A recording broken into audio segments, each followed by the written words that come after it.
But I want to pick up with your story, Bob, here in terms of you weren't always a Jehovah's Witness. You came to it after somebody gave them one of your books. Which book was it? Yeah, it was the old blue book, The Truth That Leads to Eternal Life. And what happened?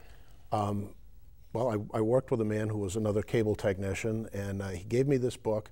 I took it home. I read the whole book that night and was immediately convinced that I'd found the truth. I knew about Jesus. I remember as a child waiting for Jesus' return. And during the 60s, I got a little sidetracked. I spent some time in the military. Read this book, started going to meetings right away. Really thought that I had found God's true organization. Yeah, in the letter you wrote to me, you said, I was convinced that it was Jehovah's visible, spirit-directed organization on earth. Yeah. When you came to that conclusion, then what followed? Well, once somebody accepts that and accepts the whole faithful and discreet slave doctrine, the organization can basically say whatever they want after that. How much of your life do they control? Basically all of it. It's as much as you let them control in reality, but most of the people that are in it really let them control a lot. For me, very quickly I was appointed as a ministerial servant, which would be the equivalent of a deacon. So I was working within the congregation, distributing literature, that sort of thing. Never really liked the door-to-door work all that much, but I always had this guilt that I wasn't doing enough of it. And so finally in 1985, I became a regular pioneer. So I was devoted to 1,000 hours a year of going door to door and conducting Bible studies. Yeah, because people want to know, why do Jehovah's Witnesses knock on their door and they are so faithful? That's part of your salvation as a Jehovah's Witness. Yeah. You don't do that. You don't put time in that month and put it down on a slip of paper and hand it in.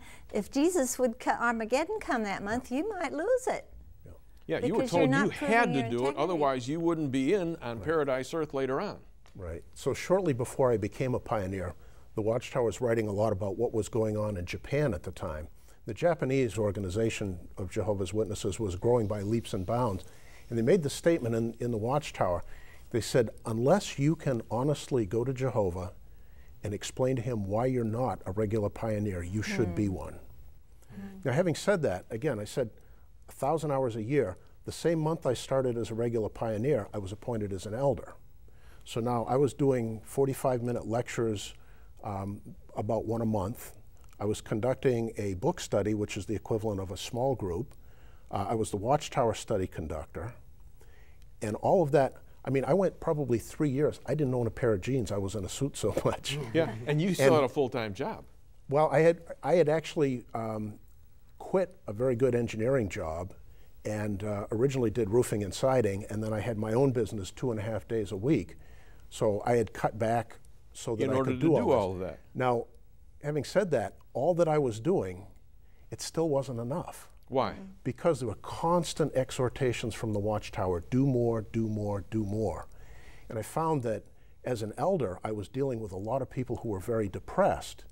And when you talk to them, they were depressed because they didn't feel they were doing enough and that they weren't going to make it.